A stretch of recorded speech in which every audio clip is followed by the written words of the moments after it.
Hi friends, ഇന്ന് വന്നിരിക്കുന്നത് വളരെ എളുപ്പത്തിൽ തയ്യാറാക്കാൻ പറ്റുന്ന ടീ കേക്കിൻ്റെ റെസിപ്പി ആയിട്ടാണ്. നമ്മൾ ബേക്കറിയിൽ നിന്നൊക്കെ കിട്ടാറില്ലേ ടീ കേക്ക്, അതേ ടീ കേക്കിൻ്റെ റെസിപ്പി ആയിട്ടാണ് ഇന്ന് വന്നിരിക്കുന്നത്. വളരെ ഈസി ആയിട്ട് നമുക്ക് ഓവനൊന്നും ഇല്ലാതെ ഇത് വീട്ടിൽ തന്നെ തയ്യാറാക്കിയെടുക്കാം. ബീറ്ററോ ഓവനോ ഒന്നും ഇല്ലാതെയാണ് ഈ ഒരു ടീ കേക്ക് തയ്യാറാക്കിയിരിക്കുന്നത്. വളരെ എളുപ്പമാണ് തയ്യാറാക്കാനായിട്ട്. അപ്പോൾ നമുക്കിതെങ്ങനെയാണ് തയ്യാറാക്കുന്നത് കണ്ടു നോക്കാം.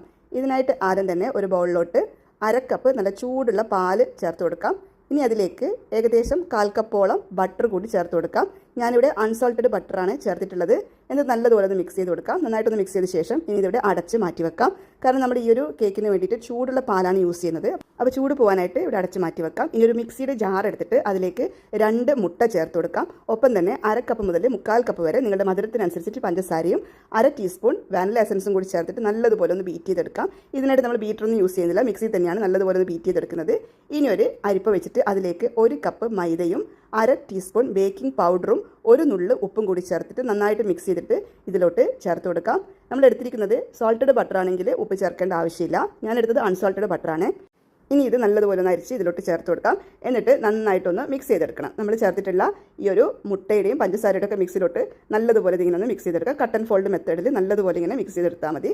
നന്നായിട്ടൊന്ന് മിക്സ് ചെയ്ത ശേഷം ഇനി ഇതിലേക്ക് നല്ല ചൂടുള്ള പാല് ചേർത്ത് കൊടുക്കാം. പാലിന് ചൂടില്ല എന്നാണെങ്കിൽ ഒന്ന് ചൂടാക്കിയിട്ട് ചേർത്ത് കൊടുക്കണം. ബട്ടറും പാലും ചേർത്ത മിക്സാണ്. നന്നായിട്ട് ഇങ്ങനെ മിക്സ് ചെയ്ത് കൊടുക്കാം. ഈ ഒരു ബാറ്ററി കുറച്ച് ലൂസായിട്ടാണ് വേണ്ടത്. അപ്പോൾ നമ്മൾ ആദ്യം തന്നെ പാല് ചേർത്ത് കൊടുക്കേണ്ട, ഒത്തിരി ലൂസായി പോകരുത്. നോക്കിയിട്ട് പാല് ചേർത്ത് കൊടുക്കാം. ഞാനിവിടെ മുഴുവൻ പാൽ ആദ്യം ചേർത്തിട്ടില്ല, കുറച്ച് ചേർത്തിട്ട് ഇങ്ങനെ മിക്സ് ചെയ്തെടുക്കുകയാണ്. അപ്പോൾ ഇത് കണ്ടല്ലോ, ഈ ഒരു തിക്നെസ്സിലാണ് നമുക്ക് ബാറ്റർ വേണ്ടത്. ഒത്തിരി ബാറ്റർ തിക്കാവരുത്. ഇത് ഓൾറെഡി നല്ല ചൂടുള്ള പാലായതുകൊണ്ട് അധിക സമയം വെച്ചിരിക്കാൻ പാടില്ല. വളരെ പെട്ടെന്ന് തന്നെ നമ്മളിത് കേക്കിൽ ഉണ്ടാക്കുന്ന ട്രേയിലോട്ട് ഒഴിച്ചു കൊടുക്കണം. ഞാനിവിടെ സെറ്റ് ചെയ്ത് വെച്ചിട്ടുണ്ടായിരുന്നു. അതേപോലെ തന്നെ 5 മിനിറ്റ് മുന്നേ ഒരു പാത്രം പ്രീ ഹീറ്റ് ചെയ്യാനായിട്ട് വെച്ചിട്ടുണ്ട്. അതിലോട്ട് നമുക്ക് ഈ ബാറ്റർ വെച്ച് കൊടുക്കാം.